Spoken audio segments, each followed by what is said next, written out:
Hello बच्चों, आज हम अनुस्वार वाले शब्द सीखेंगे या जिसको हम बोलते हैं अंक की मात्रा।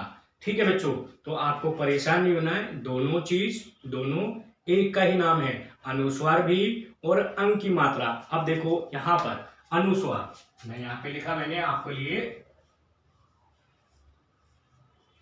अनुस्वार, ये लिखा अनुस्वार, या इसको हम क्या बोलते हैं, अंक की मात्रा, अंक की मात्रा बोलते हैं।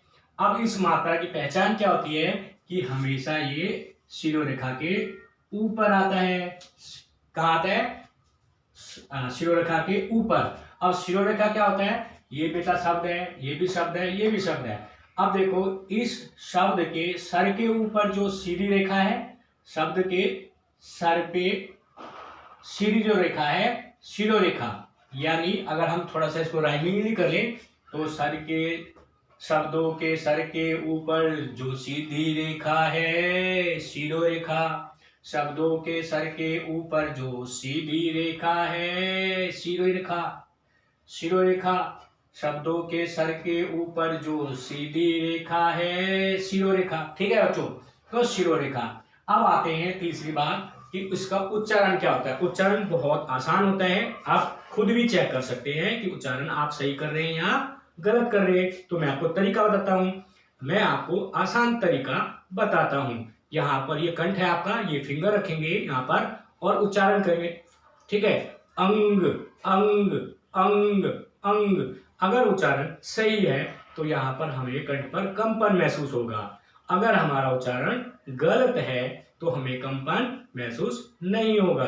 तो हम देखते हैं करके, अंग अंग अंग अंग। आप भी मेरे साथ देखिए करके, अंग या फिंगर रखिए कंठ पर, अंग अंग अंग अंग। हो रहा है कंपन? बहुत अच्छे। अब जब हमने उच्चारण सीख लिया तो हम ये उच्चारण देखते हैं अनुस्वार वाले या अंक की मात्रा वाले शब्द, ताकि आपको उससे और ज्यादा क्लियर हो जाए। ठीक है, तो पहला वर्ड देखो हमने लिखा यहां पर जंगल। क्या लिखा बच्चों? जंगल। दूसरा लिखा मैंने यहां पर मंगल। ठीक, तीसरा लिख दिया मैंने आपके लिए बंदर। चौथा लिख दिया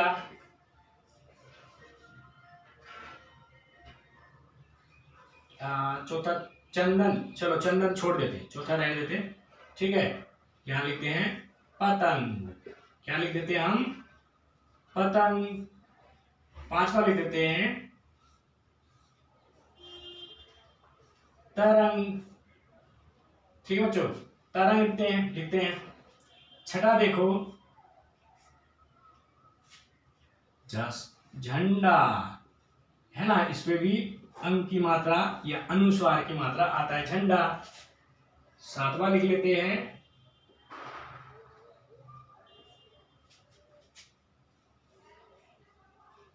दंगल।